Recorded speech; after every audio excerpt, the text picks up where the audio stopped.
Hello guys, आपका मधु Gupta channel पे एक बार फिर से स्वागत है। तो आज हम एक और टॉपिक की बात करने वाले हैं। तो कमेंट सेक्शन में एक और डिमांड आई थी कि सर कार्बेट्स कंपाउंड चैप्टर के बारे में एक वन शॉट वीडियो बनाओ। तो मैं वन शॉट तो नहीं बना रहा, बट उसका जो मोस्ट इंपोर्टेंट टॉपिक है, और ऐसे करते करते मैं सारा चैप्टर भी कवर कर लूंगा आगे आने वाले टाइम में। तो उसके रिलेटेड एक मोस्ट इंपोर्टेंट टॉपिक है बॉन्डिंग इन कार्बन, जिसमें मैं तुमको समझाने वाला हूं कोवेलेंट बॉन्ड के बारे में। जी हाँ, मैंने लास्ट 2 वीडियोस क्लास 10th के लिए जो बनाई थी उसमें आयनिक बॉन्ड फॉर्मेशन की बात कर ली थी, आयनिक कंपाउंड की बात कर ली थी। तो आपने लास्ट वीडियो में सुना था मेरे से, जब मैं आयनिक कंपाउंड की प्रॉपर्टीज के बारे में बता रहा था, तो मैंने कुछ प्रॉपर्टीज बताई थी, जैसे आयनिक कंपाउंड्स जो होते हैं उनके बीच में स्ट्रॉन्ग फोर्स ऑफ अट्रैक्शन होता है, उसी को हमने आयनिक बॉन्ड बोला था। जी हाँ, उस वजह से उनके मेल्टिंग पॉइंट और बॉइलिंग पॉइंट क्या आ रहे थे, ज्यादा आ रहे थे। जी हाँ, उनमें क्या था, अगर उनको हम पानी में डाल देते हैं तो उसमें फ्री आयंस थे। जी हाँ, तो वो इलेक्ट्रिसिटी को अच्छा कंडक्ट कर रहे थे। जी हाँ, अब ऐसा ही कुछ देखा गया कार्बन के कंपाउंड्स में। जब आप 10th क्लास की एनसीईआरटी देखेंगे कार्बोनेट्स कंपाउंड चैप्टर की, उसमें सेकंड पेज जब आप ओपन करेंगे तो उसमें आपको 4 कंपाउंड के बॉइलिंग पॉइंट और मेल्टिंग पॉइंट दे रखे हैं, और जैसा जैसा मैं बोलता जा रहा हूं वैसा वैसा ही उन्होंने लिख रखा है। क्या लिख रखा है कि सर कुछ कंपाउंड्स में कार्बन के बॉइलिंग पॉइंट, कार्बन के कंपाउंड्स में, कुछ कंपाउंड्स में नहीं, कार्बन के कंपाउंड्स में बॉइलिंग पॉइंट और मेल्टिंग पॉइंट कम आया, इलेक्ट्रिसिटी कंडक्टिविटी कम आई, पुअर कंडक्टर ऑफ इलेक्ट्रिसिटी आई। तो सर फिर ये चक्कर क्या है, मतलब ये बॉन्ड वैसे तो नहीं बन रहा जैसे आपने आयनिक बॉन्ड पढ़ाया था, मतलब इसमें कुछ तो चक्कर है।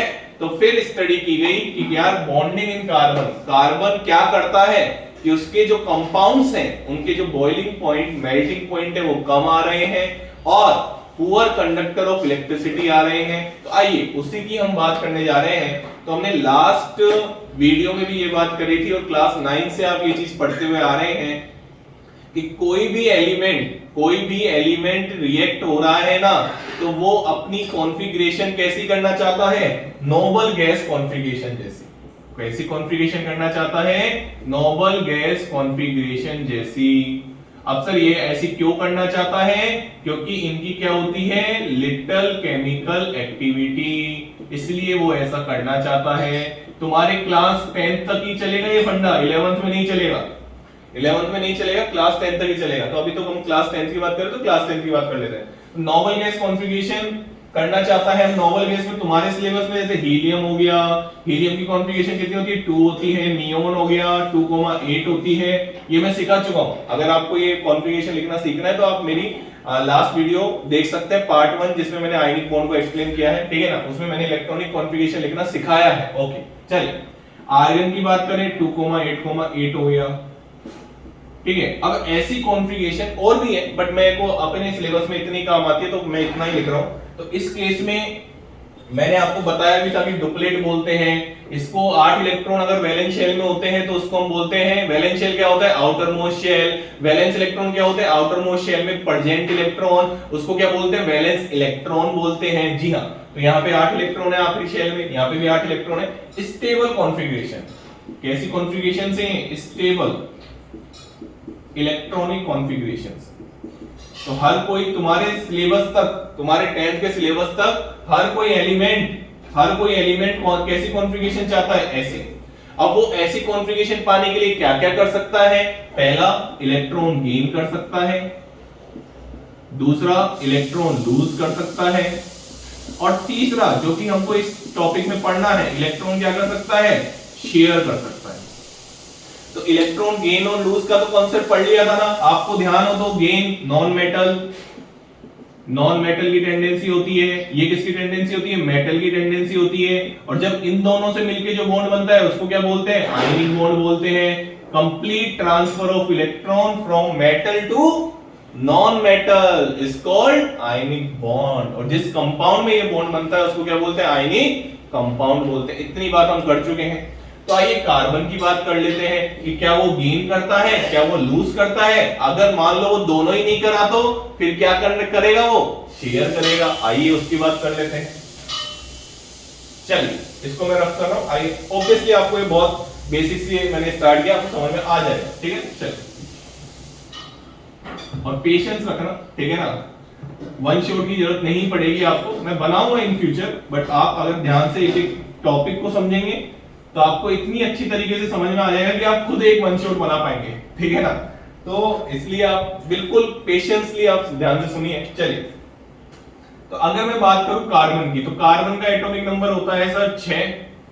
कार्बन का एटॉमिक नंबर कितना होता है? 6 एटॉमिक नंबर होता है, ठीक है। यहाँ पे एटॉमिक नंबर को लिखते हैं, 10th क्लास में तुमने पढ़ा था, 9th क्लास में तुमने पढ़ा था। तो यहाँ पे अगर मैं इसकी कॉन्फ़िगरेशन लिखूं तो इसकी कॉन्फ़िगरेशन क्या होगी? 2,4।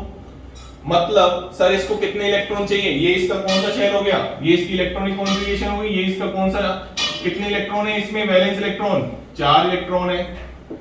ये इसका यहाँ पे K हो गया, यहाँ पे L हो गया, ये इसका कौन सा शेल हो गया बेटा? वैलेंस शेल हो गया सर। कौन सा शेल हो गया? वैलेंस शेल, ठीक है। तो मतलब बताओ इसको कितने इलेक्ट्रॉन चाहिए? 4 इलेक्ट्रॉन चाहिए। अब इसकी दो पॉसिबिलिटी है, दो पॉसिबिलिटी है ये अपनी आपको स्टेबल करने के लिए। बताओ कौन कौन सी? तो देखो आप पहले पॉसिबिलिटी देखते हैं कि अगर ये 4 इलेक्ट्रॉन गेन कर ले, क्योंकि हम इलेक्ट्रॉन गेन और लॉस की बात कर रहे हैं ना पहले, क्योंकि हमने थर्ड चैप्टर में तो यही पढ़ा था। अगर ये 4 इलेक्ट्रॉन गेन कर ले, 4 इलेक्ट्रॉन गेन, तो बताओ, आराम आराम से बताना, कोई जल्दी नहीं है। बताओ इसमें कितने प्रोटॉन थे? कार्बन में 6 प्रोटॉन थे। और कितने इलेक्ट्रॉन थे? कितने इलेक्ट्रॉन थे? न्यूट्रल है ना, तो 6 इलेक्ट्रॉन होंगे। जितने प्रोटॉन उतने इलेक्ट्रॉन। अब इसमें 4 इलेक्ट्रॉन गेन कर लिए, तो इसके पास कितने आ गए? C4 माइनस बना दिया इसने, और C4 माइनस के पास कितने आ गए? 6 तो प्रोटॉन। बेटा इलेक्ट्रॉन जाने और आने से पॉजिटिव नेगेटिव चार्ज आ रहा है, प्रोटॉन को कभी मत निकाल देना। प्रोटॉन न्यूक्लियस में आराम से मस्त बैठा होता है, अगर तुमने उसको निकाल दिया वो निकलेगा ही ना यार। जो घर में अपने आराम से बैठा है वो इतना स्टेबल है, तो क्यों निकालोगे उसको? नहीं निकाल सकते है ना। हाँ, तो यहाँ पे 6 प्रोटॉन, कितने इलेक्ट्रॉन ऐड हो गए? 1 इलेक्ट्रॉन ऐड होता है तो 1 माइनस आता है। 4 इलेक्ट्रॉन ऐड हो गए तो कितने? 10 इलेक्ट्रॉन आ जाएंगे। ठीक, आओ इसको पहले डिस्कस कर लेते हैं। तो ये देखा गया, अगर मैं आपको एक खास बात बताऊं कि सर 6 प्रोटॉन 10 इलेक्ट्रॉन को हैंडल नहीं कर पाएंगे, ऐसा एनसीईआरटी ने लिख रखा है, ये स्टेबल नहीं है, इसलिए ये पॉसिबिलिटी नहीं हो सकती। अब अगर मैं आपको 11th का कॉन्सेप्ट बताऊं, तो बेटा एक इलेक्ट्रॉन गेन चलता है, उसमें एनर्जी रिलीज हो जाती है, लेकिन जब दूसरा इलेक्ट्रॉन गेन होता है ना, तो उसमें हमेशा एनर्जी एब्जॉर्ब होती है। और कोई भी सिस्टम, ये थोड़ा मैं 11th की बात कर रहा हूं, तो तुम थोड़ा थोड़ा देख सुनते जाओगे तो तुमको अच्छा लगेगा कि इलेक्ट्रॉन, दूसरा इलेक्ट्रॉन गेन किया तो एनर्जी एब्जॉर्ब करता है। कोई भी सिस्टम एनर्जी एब्जॉर्ब नहीं करना चाहता। क्यों नहीं करना चाहता? क्योंकि सिस्टम अगर कोई प्रोडक्ट बनता है तो उसमें हमेशा एनर्जी रिलीज होती है, अगर वो सिस्टम स्टेबल है तो अभी आपके क्लास 10th के लेवल पे तो मैं इतनी ही बात करूंगा कि 6 प्रोटॉन 10 इलेक्ट्रॉन को हैंडल नहीं कर सकते हैं।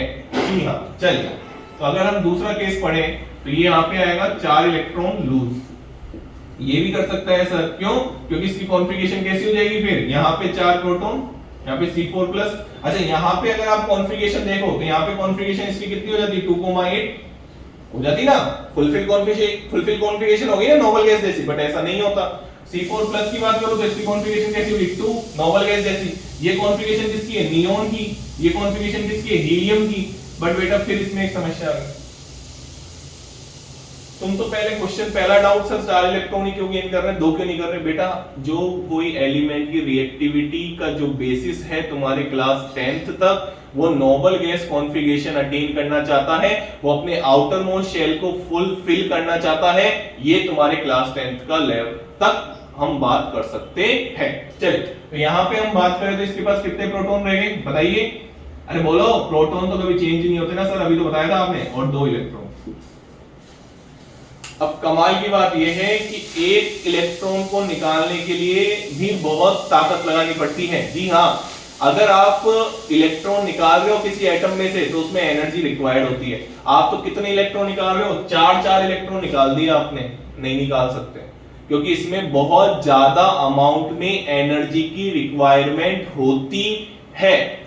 मैं आपको ये भी समझा सकता हूं क्यों होती है, बट इतना जरूरी नहीं है ना कि ठीक है ना सर, 6 आपने बताया ना कि 4 इलेक्ट्रॉन को निकालने के लिए बहुत ज्यादा एनर्जी की रिक्वायरमेंट होती है। अरे प्रोटॉन पकड़ के बैठा है ना यार, प्रोटॉन पकड़ के बैठा है ना, न्यूक्लियस में जो बैठा है बाहर वाले इलेक्ट्रॉन को, तो अगर बाहर वाले इलेक्ट्रॉन को न्यूक्लियस अट्रैक्ट कर रहा है तो क्या वो निकलने देगा? क्या नहीं निकलने देगा।